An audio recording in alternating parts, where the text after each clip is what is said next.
Nagsimula sa isa, naubos ang 5, hanggang umabot ng 15. Pagdating ng 20, hindi na makatayo. Busog na busog, lubog na sa pagkaupo. Yan na nga ba sinasabi, hindi naman babae. Cheers pare. Balik tayo sa pagsagot mo na patungkol sa social at sa culture.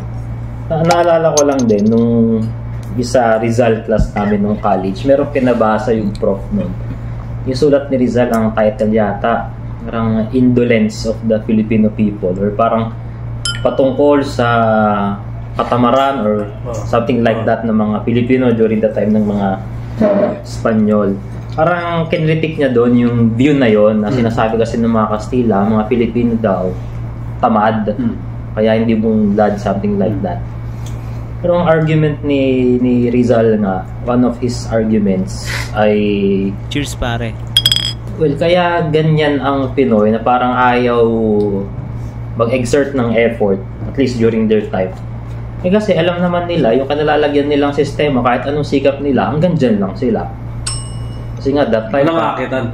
Oo, parang ano yun, malala discrimination nun, di ba? Na pag Indio ka, yung Pilipino na dito pinanganak, na walang magulang na Espanyol or mestizo, I love you. mababa talaga turing sa'yo. Tapos nagkataon na masyado pang madikit ang simbahan at gobyerno that time.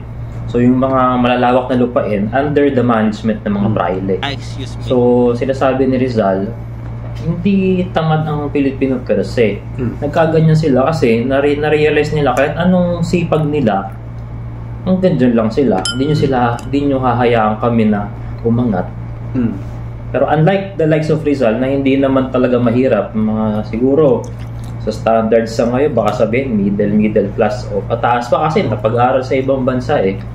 So doon nabuksa yung isipan nila, kaya they are challenging yung mga iba't ibang pananaw at practices during those times. So naalala ko na as early as that time pala, may ganong karanasan ng mga Pilipino na hanggang dito na lang, kaya wag nang magsikap.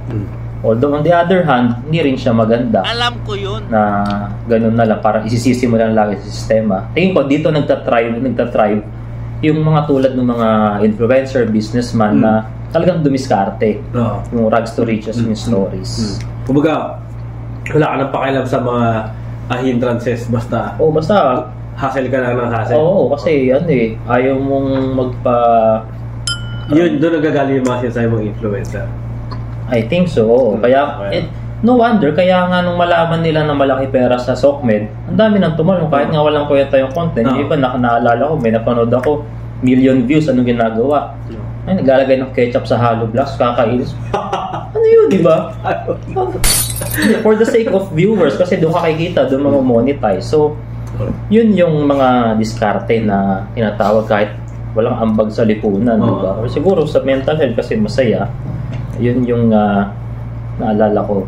So sir, kanina binanggit ka, sorry ang daldal ko. Yung financial literacy, diba?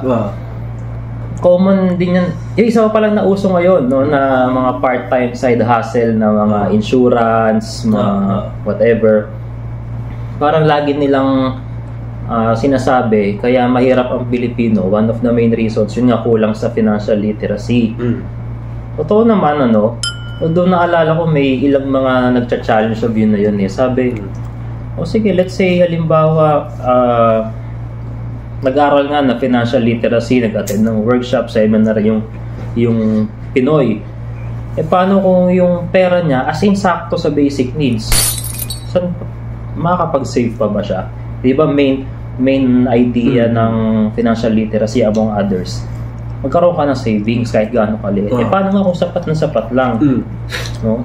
Siguro doon sa ano na yan, kung sasagutin yan ng mga nasa community ng financial MMA. Siguro dati ka dun, sir. Kung tayo mo lang. Tsaka nandun ako eh. Oo nga, okay. Until now, parang nandun ako sa ganung perspective eh. Wala excuse yun. Kumbaga, may pumasok sa'yo. Dati ang income mo is minimum wage or below minimum wage. 10,000. Worse na 10. Okay. Sa bilang single, doon muna tayo sa single o kaya. O sa single. So bilang single, wala talaga, mga siguro maraming excuses niyan.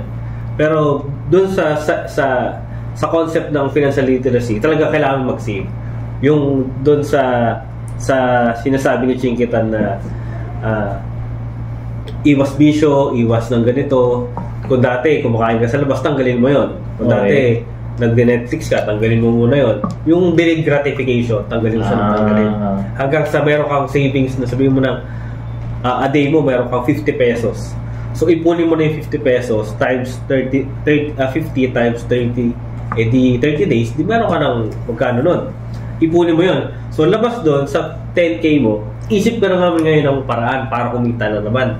Nang hindi mo ginagalaw yung savings mo at hindi mo